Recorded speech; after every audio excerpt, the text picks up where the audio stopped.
Assalamualaikum warahmatullahi wabarakatuh. Perkenalkan, nama saya Maulana Sigantoro dengan nomor NIM 18720500018. Saya dari Pendidikan Ekonomi A semester 5. Di sini saya ingin mempresentasikan evaluasi pembelajaran yang diampu oleh dosen Dr. Supriyadi STP MPD. Pengertian dan tujuan evaluasi pembelajaran. Evaluasi pembelajaran adalah proses pengumpulan, menganalisis, dan menginterpretasi informasi secara sistematis untuk menetapkan ketercapaian tujuan pembelajaran.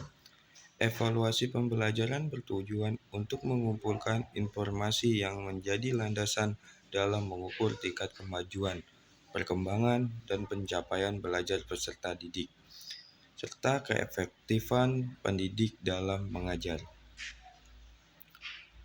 Manfaat hasil tes diagnostik. Diagnostik berasal dari kata diagnosis, yang berarti mengidentifikasi penyakit dari gejala-gejala yang ditimbulkan. Seperti halnya seorang dokter, sebelum menentukan obat apa yang akan diberikan kepada pasien, dokter tersebut mengadakan pemeriksaan terlebih dahulu.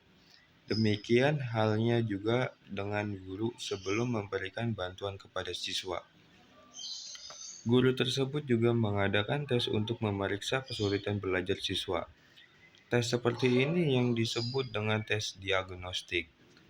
Menurut Sudijono 2008 halaman 70 mendefinisikan tes diagnostik adalah tes yang dilakukan untuk menentukan secara tepat jenis kesukaran yang dihadapi oleh peserta didik dalam suatu mata pelajaran tertentu. Pada dasarnya, tes diagnostik jarang dilakukan di sekolah. Walaupun sebenarnya dengan tes diagnostik seperti inilah seorang guru dapat mengetahui penyebab kesulitan belajar yang dialami oleh siswa selama proses pembelajaran. Kesulitan belajar yang dialami oleh siswa dalam mempelajari suatu konsep akan berbeda satu sama lainnya. Walaupun tes diagnostik dilakukan secara klasikal, tetapi terapi dari setiap kesulitan tersebut harus tetap dilakukan secara individual. Kesulitan belajar siswa dapat disebabkan karena faktor dari luar pembelajaran, antara lain adanya hambatan fisik, psikologis, dan sosial. Hambatan fisik, contohnya gangguan penglihatan dan pendengaran. Faktor lingkungan di luar sekolah, baik dilakukan keluarga atau di lingkungan masyarakat juga sangat berperan dalam menunjang keberhasilan siswa dalam belajar.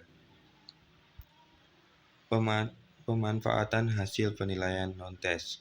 Penilaian non-tes merupakan suatu alat penilaian yang biasanya digunakan untuk mendapatkan informasi tertentu tentang keadaan peserta didik dengan tidak menggunakan tes. Dengan teknik non-tes, maka penilaian atau evaluasi hasil belajar peserta didik dilakukan tanpa menguji peserta didik, melainkan dilakukan dengan cara tertentu.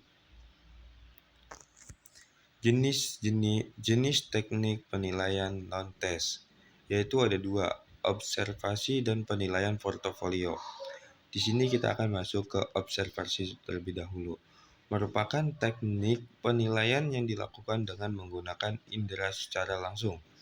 Dan penilaian portofolio merupakan suatu modul penilaian yang bertujuan untuk mengukur kemampuan peserta didik dalam membangun dan merefleksikan suatu tugas atau karya melalui pengumpulan bahan-bahan yang relevan dengan tujuan dan keinginan yang dibangun oleh peserta didik, sehingga hasil pekerjaan tersebut dapat dinilai dan dikomentari oleh guru dalam waktu tertentu. Jenis teknik penilaian non-tes. Di sini ada 3, yaitu penilaian diri, penilaian antar teman, dan jurnal. Penilaian diri merupakan teknik penilaian dengan cara meminta peserta didik untuk mengemukakan kelebihan dan kekurangan lainnya. Penilaian antar teman merupakan teknik penilaian dengan cara meminta peserta didik untuk mengemukakan kelebihan dan kekurangan temannya dalam berbagai hal. Jurnal. Jurnal merupakan catatan seseorang guru kepada peserta didik selama proses pembelajaran yang berkaitan dengan kelebihan dan kekurangan peserta didik terhadap sikapnya. Sekian dari saya. Apabila ada salah kata, salah pemaparan, mohon maaf. Billahi taufiq wal hidayah. Wassalamualaikum warahmatullahi wabarakatuh. Kenapa udah? Udah diganti oh. Oh. Siapa kan tuh? Iya, siap. Nih katanya ini. Tadi Udah, mau saya dibeliin. ngambil Itu sendiri. udah dibeliin sama Iya, udah. Makasih udah. Nih. Udah makan. Udah makan. Besok makan. Udah. Bareng.